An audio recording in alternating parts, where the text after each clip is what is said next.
Hello there. This is Kevin Kearns Always Take Last, chapter 6 now. Okay. Returning to school took a whole lot of effort that I wasn't sure I wanted to put forth. But once I got there, I realized it wasn't as hard as I expected. While I had seen some of my friends during Dad's rosary, funeral, and reception, they had stuck close by their parents and never came over to talk to me. Even Tony had avoided looking me in the eye when I caught sight of him at the funeral home, and afterward he studiously avoided being anywhere near me. Now at school, I felt invisible. Not a single student raised their eyes to meet mine. My worst fear was that I could start crying the moment someone told me how sorry they were about my dad. That had been a total waste of energy. No one said anything to me. They didn't greet me. They didn't say how sorry they were about my dad. They didn't even look at me. I'm not sure what was worse, worrying about crying or being ignored. I never got the chance to compare. My teachers all made lame overtures when they saw I was back in class, like, "Welcome back, Kevin," or "Kevin, nice to have you back." I could only give a stiff nod and then curled into my seat, praying for the day just to be over. Lunch was a lonely affair. But by that time, I was giving off such ferocious vibes that no one dared to approach me. When the final bell rang, I was exhausted from the effort of holding everything together. I stood by my locker, just staring at my books. Couldn't remember if I had been given any assignments in any of my classes. I'd been a basket case all day. "Kevin," I turned abruptly, hardly believing that someone actually spoke to me. My heart started beating when I saw it was Patty, the girl I told Dad about last time I seen him alive. I'd given her a really nice Valentine, and I still regretted not giving one for Dad. I had to stop myself from staring at her long strawberry blonde hair and the sprinkling of freckles across her nose, testament to her Irish heritage. She was holding out a red envelope. A Valentine. From Patty? Perhaps this wasn't one of the worst days of my life after all. "I'm really sorry to hear about your dad." The words I'd been dreading all day long fell from her pink lips. She licked them and then pulled in her bottom lip with her teeth and chewed it nervously. "I'm sorry I didn't have this for you earlier." Then she turned and walked away from me. I tore into the envelope. She liked me! My heart actually liked feeling something different from sorrow. The card wasn't as fancy as the one I'd given her. On the front was the generic "Happy Valentine's Day." I flipped the card open and on the inside said, "Let's be friends." Friends? No! I don't want to be friends. I wanted so much more. I wanted a girlfriend. I wanted someone I could share all these weird and painful emotions with. "Let's be friends" was as big as an insult as anything my so-called friends threw at me when we played baseball. I looked up to see Patty moving away from me down the hall. Just then, Tony entered the hall from another corridor and put his arm around Patty's shoulders, and her arm fell naturally around his waist. With a snarl of fury, I threw Patty's valentines into the trash, grabbed any notebook I could find, slammed the door of my locker, and left the school in the opposite direction. I didn't care that it would take longer to get home. My bruised heart just couldn't take seeing Patty and Tony together.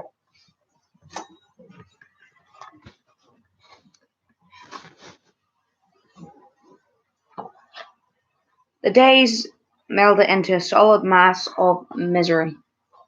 For the most part, my classmates ignored me and I returned the favour, walked away in my grief. My teachers were sympathetic, but they soon started prodding me to participate in class, to turn in my homework, to perform. They were really pretty nice about it. But I got the message. Life goes on. We're sorry your dad died, but you have to get over it. So I put in the minimum amount of effort, mainly to keep them off my back. The last thing I needed at this time was for one of them to call Mum for a conference. Ever since Dad died, it's like the stuffing got knocked out of her. She moved around the house like a shadow of her former self. She'd turn the television on and then leave the room, apparently not noticing that shows she previously hated would come on and play to an empty room. The two drawers in the kitchen where she saved bread bags and strings from the bakery had always been full to overflowing. But now the bags were just stuffed into the drawer instead of being folded neatly. Anytime I had to open the drawer, it would get jammed and I'd have to reach my arm away in the back to remove the jammed plastic. Now shred it. From time to time, I would throw a handful of them away when she wasn't looking, just so that she could keep saving the new ones. One Saturday, I decided to organise the kitchen cabinets. Ever since the reception after Dad's funeral, things were just put into any cabinet without any thought to organisation or placement. I opened all the cabinets and took a few bowls out from between boxes of cake mix and cereal. Coffee mugs were mixed side by side with juice glasses and cans of fruit cocktail. I put all the dishes and glasses out on the kitchen table, lining them up in neat piles and rows. Next, I took all the boxes of food out and started tossing some of them into the trash can. She had boxes of pudding that had been expired for a year or two. They're still good, Kevin. We could eat those or we can give it to someone who will. No, Mum, you can't. That's why they have expiration dates on them. It was almost impossible to get my mum to throw things out. We argued back and forth, but neither of us was really putting any effort into it. Her objections were token at best. I just pushed on ahead because I have some sense of order in my life, and dishes of milk, cereal, didn't call me names or throw matches at me. By the end of the day, all the dishes and glasses were back in their rightful place. The food cabinet looked neat and orderly, and for once, one could find spices if you ever wanted to look for them. I took 2 bags of stale and expired food out to the trash bin, where they landed with thud. Jane was hardly ever around. She was 18, had a car and a job, giving her a certain level of independence. She didn't have to spend time home anymore. Sometimes, something I really envied. Living with Mum was like living with a ghost. The only time food tasted any good was when Aunt Dee and Uncle Henry came over, and Aunt Dee would take over in the kitchen, cooking up a roasted chicken with the mashed potatoes and gravy, fresh vegetables, and angel food cake with frozen strawberries on it for dessert. On those days, I could almost believe that Dad was sitting in the front room with Uncle Henry playing cards or cribbage the way they used to. Hey, Kevin! I turned around to see Tony and David across the street waving at me. Come on, we're heading over to Joe's house. For a moment, I hesitated. But having been isolated in my own miserable world for the last few weeks, I needed to spend time with my old friends. I could even forgive Tony for catching Patty's eye. I hadn't done anything but admire her from afar. The message in her Valentine just told me that she liked me, but that I was no one special. I could live with that. Sure, let me tell my mum. I regretted the words the instant they were out of my mouth, but I couldn't take them back. Besides, I was feeling rather protective of Mum. It only took a few seconds to tell her where I was going, and by the smile she gave me, I could see that she was happy. I was trying to return to a normal life. The guys had started walking down the block towards Joe's house, but not so fast that I couldn't get caught up. I ran through the crisp spring air, realizing that I was happy to be alive. Hi! Being the boys that they were, they muttered a greeting, still not looking at me. I could tell that the ice had been broken to some extent. At least they'd invited me to come over and play with them. Tony picked up rocks and sticks and tossed them high up in the trees at the squirrels, scolding and chattering down at us. They could always see it coming and scurried out of the way in time to avoid the missile. I wanted to tell Tony to stop, but being back with some friends felt too good, and I didn't want to spoil it. I pushed Dad's words of warning about Tony down. He wasn't throwing anything at cars, and the squirrels were fast enough to stay out of the way, so I figured no harm done. So what are we doing today? We're doing Fudge Roof today. Tony smirked. My heart plummeted. No, not Fudge's roof. I didn't say anything. I'd been so starved for attention and friendship that it never occurred to me that spending time with Tony and Dave was going to lead to, well, problems. At least not right away. And a dog can change his spots. I didn't say anything. I'd found in the weeks since my dad's death that I could often not speak and people simply accepted it. Teachers, Mum, my sister, even students in class. It was a trick I'd never used before, but found I rather liked having people not know exactly what I was thinking. So I just kept walking and said nothing. But I was thinking, furiously. I'd already seen the tree over Fudge's garage roof, and unless it had been grown about 3 feet toward the ground since the last time I'd seen it, it was still the biggest leap a kid could make, and still not get hurt, most of the time. No one had to point out to me that I was likely the most uncoordinated kid in school. First I had to climb the tree, crawl out on the branch over the garage roof top, and then swing down by my hands and just let go. It sure sounded easy enough, but I'd been there a few times in the past and not everyone made it. Fudge's roof was a rite of passage on Dartmouth Street. Maybe it was time for me to try. The rest of the way down the street, I just nodded and pretended to hear, but no response to the things Tony and Dave were saying. Inside, I was quivering mess. For one thing, I'm terrified of heights, and climbing a tree much past the point of 6 feet fills me with a kind of fear and dread that would make a grown man cry. Then standing on a branch and walking 3 or 4 feet out on the branch. Who cares if you can hold on to the other branches for balance?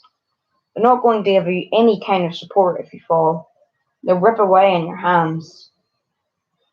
For the first time in my life, I began to wonder why my so-called friends didn't respect or honor my fears. It's because as a boy, you're not supposed to have fears. I know my own dad had things he was afraid of. Why should 12-year-old boys be so certain of the world that they fear nothing? Long before I was ready, we had reached Miss Ursula's backyard, and Joe was nowhere to be seen. I started to wonder if I'd been played. I wasn't too worried about being in Miss Ursula's backyard. She's pretty much blind and deaf and never knows that the neighborhood kids use her yard to access the tree to the Fudge's roof. Rite of passage. The tree is actually rooted in her backyard. I like Miss Ursula. She's on my paper route, and she knows that I deliver her paper, and since Dad died, she's given me $1 a week as a tip. Before, it was a quarter. I know that my increased tips were due to sympathy, but for Mum's sake, I really appreciated the extra money. Once I had enough, I planned on taking her out to the movies. She and Dad would go once or twice a year. so I figured she'd be missing out on that. So with my extra tips, I figured I could be the man of the house, like Ray said I should be, and take her to the movies. When I came back to my surroundings, I noticed that Tony and Dave were staring at me. What? Tony and Dave exchanged a glance. I could almost read it. What a retard. I maintained my mask of boredom. What? I said again. Who's going first? Dave challenged me. You, I snapped back. I figured I could tap into that anger. I bragged to Andy about anger. It's better than sadness. So anger it was. He and Tony exchanged glances and then he shrugged. Don't matter to me. The quick upward jump. Dave grabbed the branch nearest the ground, just above his head, and swung his legs upward, under the branch and then over the branch, letting go with his hands. He swung by his knees for a second, his upside-down smile looking demonic and manic at the same time. His hands sweeping 2 feet off the ground. He reached up, grabbing the branch with his hands, and with a grunt of effort swung himself upward into a sitting position. I'm up, he shouted. Tony shushed him with a quick glance back at Miss Ursula's kitchen window. I knew she was deaf enough she'd never hear us out there, but I didn't say anything. Dave was on his feet and climbing up the tree. There were 3 branches that he had to climb before he was at the level of the Fudge roof drop. It took him no time to get there, and once he'd reached it, he gave another shout of triumph. Me, I was feeling sick with fear, and I wasn't even the one up in the tree. I watched, unable to look away. Why couldn't I do what he was doing? Put one foot in front of the other. It was only about 4 feet away from the trunk of the tree, and the branch above looked sturdy enough to hold Dave's weight, even if he lost his footing. Logically, I knew I should be able to do this. With that thought, I began to visualize myself climbing the tree and walking out on the branch over Fudge's roof. A wave of optimism rose inside me. Maybe I could do this today. If I could, perhaps Tony and Dave would stop pestering me. It wasn't hurting anything.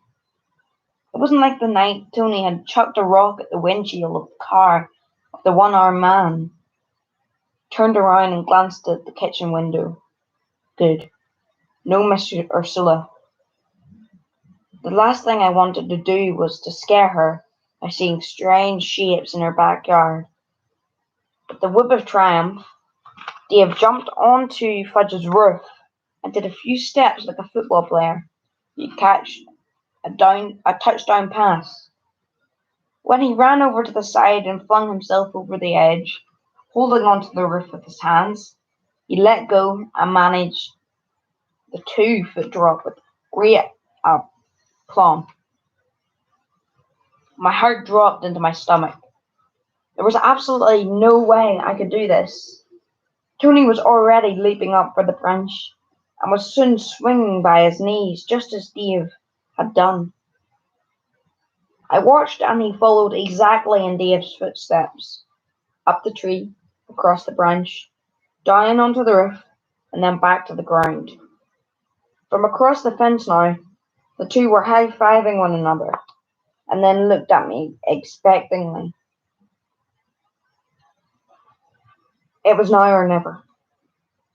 I walked over to the tree and stood underneath. I looked up, and the branch that Dave and Tony had managed to grab seemed about 20 feet in the air. I closed my eyes and jumped, hands outstretched, and I managed to jam my middle finger on the branch. With a muffled oath, I jumped again, this time with my eyes open, and to my surprise, I reached the branch and was hanging by my fingertips. I felt exultant. I didn't think I would even make it this far. Hey, way to go, Kevin! Tony's shout of encouragement made me swell with pride. Maybe things would be different after all. I swung from my hands as I had watched the two of them, and used the momentum of my body to swing my legs upward over the branch. Again, success! I let go with my hands and whipped as they done, swinging from my knees. Then things went wrong. I reached back up with my hands to swing my entire body upward, but somehow I misjudged where I was, and for a moment I was airborne, then collided with the ground with great force. I landed on the back of my neck and upper back. It knocked the wind out of me, and for a few moments I thought I'd broken my neck. I couldn't breathe. I couldn't move. Long afterwards, I wondered why I had different expectations. Why I'd expected Dave and Tony to come over and see if I was okay. Instead, they laughed at my stupidity and just walked away.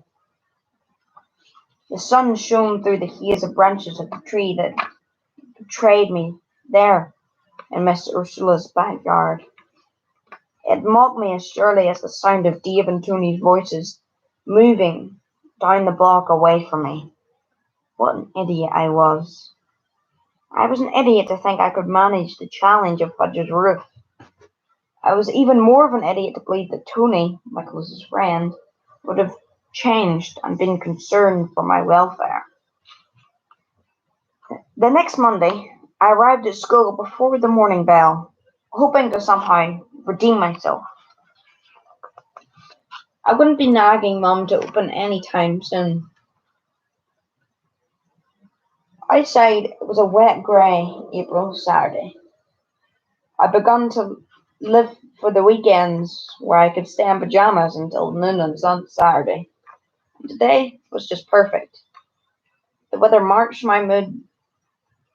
Jean was already gone, probably working or hanging out with friends. The 6 years difference in our ages never seemed so big as it did now. Since Dad's death, she had been spending less and less time at home. Part of me welcomed the quiet. My mother was puttering around in her bedroom and didn't know that I was awake yet. I ambled onto the kitchen and where I poured myself a bowl of Cheerios and opened the sugar container. The silver top clanked against the white ceramic body. I paused a moment, listening intently to see if Mum heard. With great stealth, I spinned 4 and 5, heaping spoonsful of sugar into my cereal. I left the mass of melted sugar at the bottom of the bowl, and without supervision from my mum or my sister. It was going to be a great big gooey mess today. I added a little milk, and then I shuffled into the living room, where I turned on cartoons and sat up on my old and very well loved Pan Am sleeping bag. Up until the time Dad died, I'd wanted to be a pilot. Now I didn't want to be much of anything. I just wanted the pain in the center of my chest to go away. Just as the roadrunner bested Willie Coyote, and I was skipping up the last of the sugary milk. Mum came into my room with the big box. Kevin, I'm glad you're up. We need to go through this box of clothes Chris just sent. My least favorite activity on any given day was trying on clothes. Today just didn't feel like a day to try on someone else's clothes. Maybe I could put it off a week, or 2, or 30. Do I have to? Mum frowned. Something she was doing a lot lately. I really missed her ready smile, and the way she was always there to help with anything. Now I seemed like everything she did was a huge effort. Yes, we have to. Look at how much time it must have taken Chris to pack all this, say nothing of how much it would have cost to ship it. She flipped the lid of the box over to see the cost of shipping. By her pursed lips, I could tell it was a lot. I knew Mum was struggling to keep things together for Jean and me. Most of the time, I didn't think about how hard it must be for her until someone gave us charity. I think she could take just about anything except charity, and yet we were in no position to turn down clothing. Just last Saturday, I'd put on my clothes for church. When I came out of the room, she had put her hand to her mouth in horror. Kevin, are those your newest pants? Yeah, why? They're halfway to your knees. My growth birch had put a crimp in the budget. I decided to give her a break. It wasn't her fault she couldn't keep buying me new pants. Fine, I'll try them on. It was just easier this way. I also knew if I didn't, she'd go down the guilt trip road, and I was not in the mood for that. She pulled out a couple of shirts that looked to be okay, and I picked one up that looked promising. Put it on after shedding my pajama shirt. That should make her happy. Mum looked at me critically and nodded. That looks good. She started sifting through and putting pants on the back of the chair. I knew she was looking for pants that were long enough to fit my ever-lengthening legs. Here. She held out a pair of pants. Try these on. They look good enough. I backed away from her in horror. No way! She had to be kidding. They were pink. I'd be the laughing stock of the neighborhood. Come on, Kevin, right now. Ma, they're pink. They are not. Yes, they are too. By now my voice was rising, becoming shrill. Kevin, they're red. Just a little faded because George had worn them before. I put them on. This time, both her face and voice were hard. There was no emotion. I could tell she was holding it back. The only time she cried was when she was alone in her room at night. I listened through the thick darkness of the house, and I cried with her, both of us alone in our beds. I stumped to my room, threw off my pajamas, and pulled the pants on. Great. They fit perfectly. Disgusted, I stumped back out into the living room where Mum waited, still going through the box, putting shirts, pants, and underwear and socks in separate piles. Surely she should see that this was never going to work. Kevin, those look really good on you. She smiled. I just stared at her. Couldn't she see what was going to happen? I don't like them. They're perfect. Now you're going to wear them today, and that's final. We continued to argue. I never paid attention to her "that's final" argument since Dad died. I'd become a lot more argumentative. Mum still always bested me, because I really couldn't stand to hurt her. But come on, why would I want to wear clothes someone else had worn? And pink? I was having some serious doubts about my cousin. Any self-respecting guy did not wear pink pants. Kevin, go outside. The rain stopped. These can be your play clothes. You don't have to wear them at school.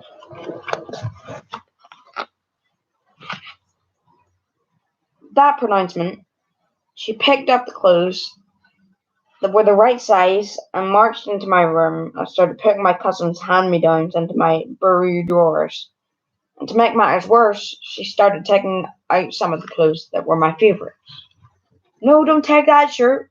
This time I yelled at her, but I couldn't help it. I grabbed the shirt she held in her hands and hugged it close to me. It was the shirt I wore the last time I went to see Dad at the hospital. I usually had that shirt hidden under my pillow. Just because I hadn't made my bed, it was just lying there in plain sight. Mum stopped, and without saying anything, she gently took the shirt from me and put the shirt back down on the bed. I breathed a silent breath of relief. She still felt guilty about not waking me up the night Dad died. So this is where I had power over her. When she spoke, her voice was a little thick, hoarse. Very well. I won't take that shirt. But I want you to go outside and get some exercise. You've been eating too much sugar and watching too much TV today. Great. Now that Dad was gone, she was going to nag me about my health habits. I couldn't take it anymore, so I slammed out the front door and sat on the steps to the sidewalk. My eyes caught movement across the street. Crap. If I'd seen them, I wouldn't have been so quick to escape the house. Usually, I looked both directions before leaving my front door. This time, I was ambushed. There they were, the whole gang. Tony, Dave, Derek, Tommy, and the rest. They started crossing the street and Tony struck a pose, just like the new Dockers commercial. Nice pants, Kev! The guys all laughed. That was it. I knew they'd zeroed in on the one thing that hurt me the most today. Hey, when did pink become the new studly colour? Hey Kev, how'd you like a pink jacket to go with your girly pants? Their voices blended into a cacophony of sound swirling around my head. I tried to shut it out. In that split second, my head felt like it was going to explode. I looked up and met Tony's eyes. Silently, I pleaded with him to just leave me alone. All those years of friendship had to amount to something. For a brief second, I thought he might call the mob off, but that flicker of compassion was so brief and fleeting I probably just imagined it. Instead, he shouted, "Hey, maybe those pants wouldn't look so gay if they were a different colour." "Yeah, let's do it." I started to get up and run inside the house. I didn't care how chicken it looked, but Dave and Derek grabbed my arms, swung me around, and it was Tony who landed the first punch to my gut. Oof. I gagged. I couldn't breathe. Doubled over, I struggled to think of a way out. But within seconds, strong hands grabbed my wrists and ankles, and they were carrying me to the street. To the deep depression in the road right in front of my house. The one I jumped over every day to and from school because of the heavy rain. It was one big, murky puddle. 1, 2, 3! He let go and I crashed into the puddle. Old leaves decayed after the winter struck to my eyes. In a panic, I flailed to get my head out of the water. I knew I had got some of the guys wet as they yelled in protest. I blinked frantically and choked out some of the frigid, muddy water. They circled me like a pack of dogs, feigning attack, and laughing at the sorry picture I made sitting in the puddle of water and totally covered my legs. "See? No more pink pants, Kev." "Yeah, now they're brown." "Nah, they're the colour of mud." Furious, I scrambled to my feet and charged. I didn't care who I hit, but I was determined to hit someone. In my blind rage, I didn't see the punch, but I sure felt it. And over I went. This time I was on my stomach, and several shoes pummeled me in the sides and rained down on my shoulders and arms as I raised my hands to protect my head and face. "Let's do it again." With even more violence, hands grabbed my wrists and ankles, but this time I really struggled.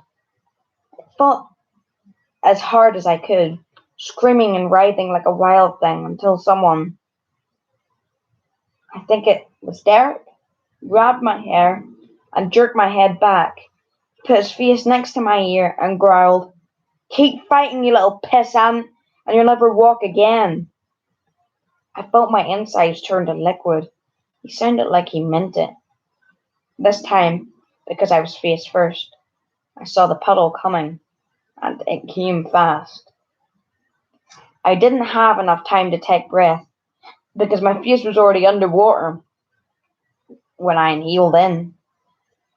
In total panic, I thrust myself up with my hands and coughed, gagged, and choked, puking up muddy water, feeling it burn down my throat and up into my sinuses.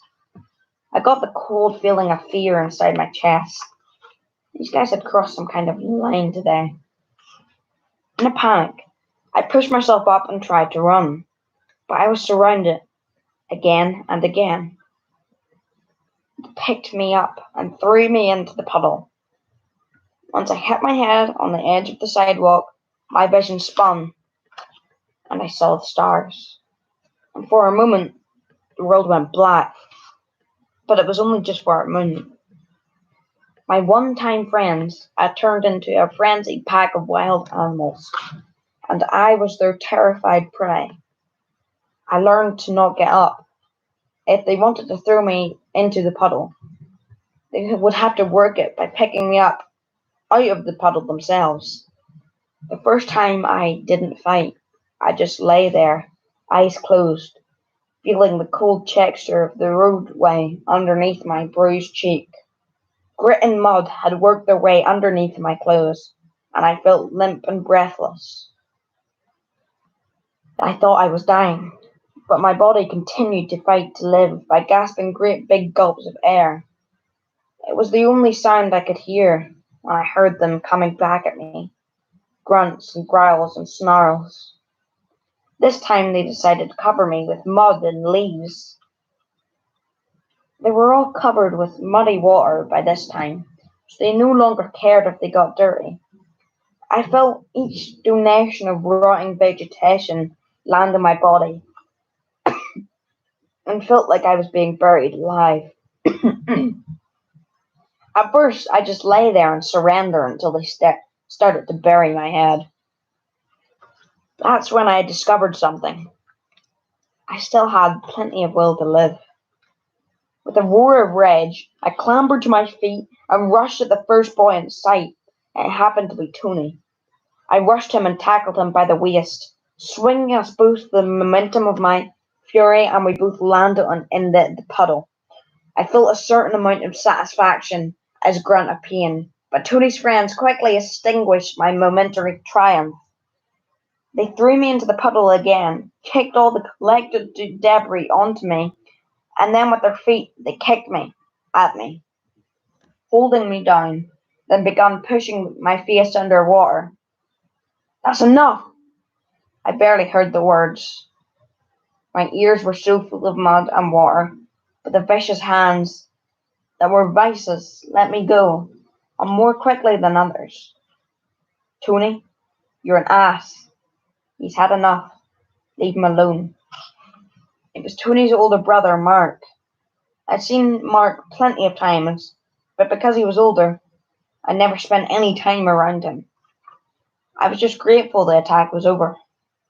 My tormentors left me, slinging insults with venom and making threats for a dismal future. As their laughter faded, I just lay there. I wasn't sure how much time passed.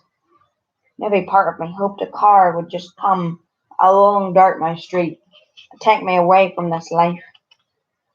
I felt weary and hollow inside, with an emptiness that I doubted I could ever fill. In that moment, I realized I hated my life and everyone in it. Dad had always said, just punch them in the nose. When I told him about being bullied, and while I had one moment when I charged Tony, where I recalled his words, I realized that I just wasn't that kind of person.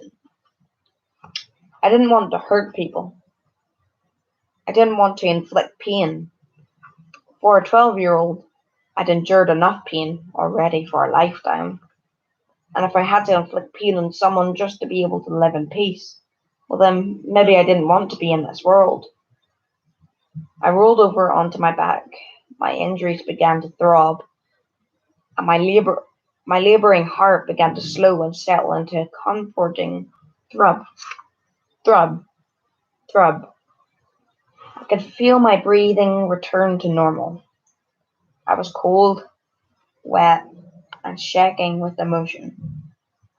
With a disgusted sigh, I opened my eyes and saw the dark sky gathering behind the naked branches of the great elm tree far above my head. Little buds were just barely noticeable, and they offered no protection from the rain that just began to fall again. I didn't care. I wanted the rain to wash the humiliation of my hideous attack from my memory. A shadow leaned over me. I felt a momentary flash of terror, till I realized it was our war-crazy neighbour, Dean. He walked with a cane and never said a word to anyone. He and my dad would exchange the brief greetings any time they met on their front sidewalk, but no one else in the neighbourhood ever did.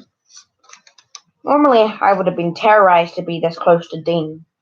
After today, didn't think could ever be afraid again. He reached out a hand to me, and gritting my teeth against the pain, I accepted his help. I couldn't bring myself to look at him in the eyes. The last thing I wanted or needed was someone's pity. Maybe he just didn't want me squashed by a car that decided to come down our street. Go on inside, son. His voice was gruff, but the hands that pushed me toward the steps I had so reluctantly descended 20 minutes before were exquisitely gentle. I mumbled, thanks, and trudged up the steps, leaving a wet trail of mud, leaves, and grief in my wake. I blinked, muddy water and gathering tears from my eyes, as I stood before the door of my house, listening to the pattering of water coming off my clothes. I drew in a big breath, opened the door, and headed straight for the bathroom, where I pulled off my shoes, shirt, and those hated pink pants. I was shivering so hard by this time from both emotion and the cold that it was a struggle to get the pants off. It was as if they had developed a life of their own and clung to me like some perverse symbiotic relationship. Finally, I kicked them away from me and stood under the hottest shower I could stand, washing every bit of grime off my body. Even when I was clean, I stood under the hot spray. Perhaps I was trying to eliminate the target that had somehow become tattooed on my body. That tattoo that seemed to say, hit me!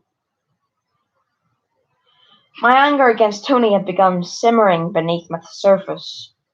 He had dominated me throughout our entire friendship, but until now I had accepted it as part of his personality, the price I had to pay for his friendship. He was a jog, a natural at any sport he tried. I pretty much sucked at sports, and I knew it. It hadn't really seemed to matter much. We would play baseball, I would strike out, or miss a fly ball. The guys would razz me for a bit, saying that having me on their team was like having no one, but I'd been able to take it because I was part of the group. The water hammered my skull, and the deep, intense anger took hold of my heart. What Tony had done today was total betrayal, and that hurt like nothing else I'd ever experienced except my dad's death. As I stood there, I realized it felt exactly like a death. Tony and I had been friends since we were 4 years old, sleeping over at one another's houses, going to the beach, to the pool, playing big Jim, McHale's Navy and Tony's back porch, and Battleship. I had done nothing but be his faithful friend for all these years, and today, when all I needed was him to just stand up for me a little, I would have taken a few punches if it meant we could be friends. But this total humiliation, was it? I had no dad. I had no friends. What was there to live for now? Finally, when I had used up all the hot water, I had to get out of the shower. I wrapped myself up in a towel and trundled back to my room and put my pajamas back on. If Mum hadn't made me put those stupid pants on, none of this would have happened. She was waiting for me when I came back out, a sad and confused look in her eyes. What happened? What do you think? They didn't like my pink pants. With that, I grabbed the stinking, soggy pink mass from the bathroom, shook it at my mother, mindless of the mess I was leaving on the floor, and stormed into the kitchen where I threw them into the trash can. I'm never wearing those disgusting pants again. I can't believe you did this to me. You must hate me. I was screaming now, out of control. Mum moved closer to me and tried to hug me. Kev, I'm sorry, they're just being boys. At this, I jerked away from her, a erotic mixture of anger and fear boiling inside of me. As I pulled away, I looked straight at her, and what I saw was my own undoing. The raw, searing pain in her own eyes diffused my anger. I started to cry. This time, when she reached for me, I crumpled into her arms, and for a few minutes we both cried. This time, together. I cried the tears that had been building up since Dad died. I cried because he wasn't there to tell me that tomorrow would be better. I cried because he loved me so no matter what, and he didn't care if I couldn't play sports or I couldn't run as fast as everyone else, and he certainly wouldn't have cared if I had worn pink pants. He would have put his hand on my neck, feel my head, and look at me in the eyes and say, "Nothing matters but you, Kevin. I love you no matter what." But he was no longer here to reassure me. I missed his warm presence and his loving guidance. I missed our special Saturday time together. I was sure that if my dad had lived today, it would have been never happened. And I cried out because suddenly childhood seemed like a big fake out. It is supposed to be about puppies and games and fun, about friendships and baseball and good times. When Mum handed me a tissue, I wiped my eyes and blew my nose. I felt like my blinders had been removed from my eyes. There was nothing but a big, fat, ugly world. As Mum cleaned up the mess of leaves and mud I made when I shook the sodden bundle at her, I curled up in my sleeping bag in Dad's big yellow-brown armchair, feeling his warmth as his arms surrounding me, comforting me. The rest of the day it rained, and I pretended my dad would be home shortly and would watch Creature double feature with me. And then everything would once again be back to normal. I dozed fitfully, waking every now and again, feeling the physical pain of my bruises and the deep, skated rawness of my grief. Finally, my weary, aching body let go, and I dropped into a sleep too dark and too silent for dreams to interrupt. And that was chapter 6 and 7.